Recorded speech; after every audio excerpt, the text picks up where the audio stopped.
BRTC বাসে অতিরিক্ত ভাড়া আদায় ও টাকার বিনিময়ে অঘোষিতভাবে বাসগুলো ইজারা দেওয়ার ব্যাপারে কঠিন ব্যবস্থা নেবেন সড়ক পরিবহন ও সেতুমন্ত্রী ওবায়দুল কাদের। একই সঙ্গে সরকারি ও বেসরকারি গণপরিবহনে যাতে নির্ধারিত ভাড়া নেওয়া হয় সেজন্য অভিযান অব্যাহত রাখার কথাও জানান তিনি। সারা দেশে বাংলাদেশ সড়ক পরিবহন কর্পোরেশন বিআরটিসির বহরে চালু আছে 1532টি বাস। রক্ষণাবেক্ষণ ও অব্যবস্থাপনায় এসব গাড়ির অর্ধেকই নষ্ট থাকে সারা বছর। এছাড়া অপরিচ্ছন্নতা আর অতিরিক্ত ভাড়া আদায়ের অভিযোগও রয়েছে। এ নিয়ে রোববার রংপুরে বিআরটিসির বাস চালকের এক সহকারী যাত্রীদের লাঠির আঘাতে মারা যান।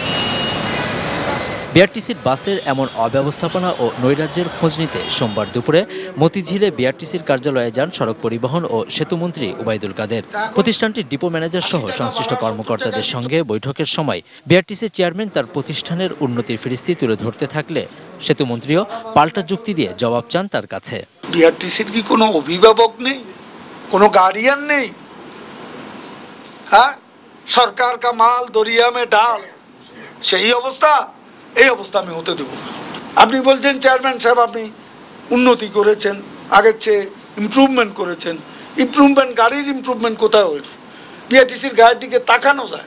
এ সময় তিনি কারিগরি পরিচালক কর্নেল পারভেজ মজুমদারকেও সঠিকভাবে দায়িত্ব পালনের নির্দেশ দেন। আমি কতটা চেষ্টা করছি স্যার, আমার 1445 আমি চেষ্টা তো দেখবো না, আমি দেখবো আউটপুট। আউটপুট দেখা যাচ্ছে স্যার? না, দেখা যাচ্ছে না। 1445 জন জনবল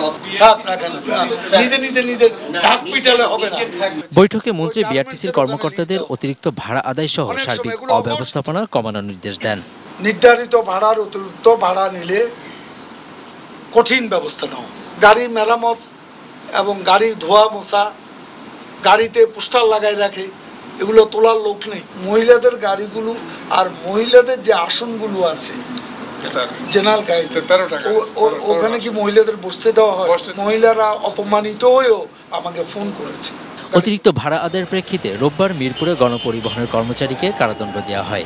এর জের ধরে বাস চলাচল বন্ধ করে জনগণের ভোগান্তি সৃষ্টির বিষয়ে জানতে চাইলে মন্ত্রী বিষয়টি তাদের কাছেই জানতে বলেন। কিছু সময় ভোগান্তি হোক, তারপরও ব্যবস্থা নিতে হবে। Javed Akhtar, ATN news.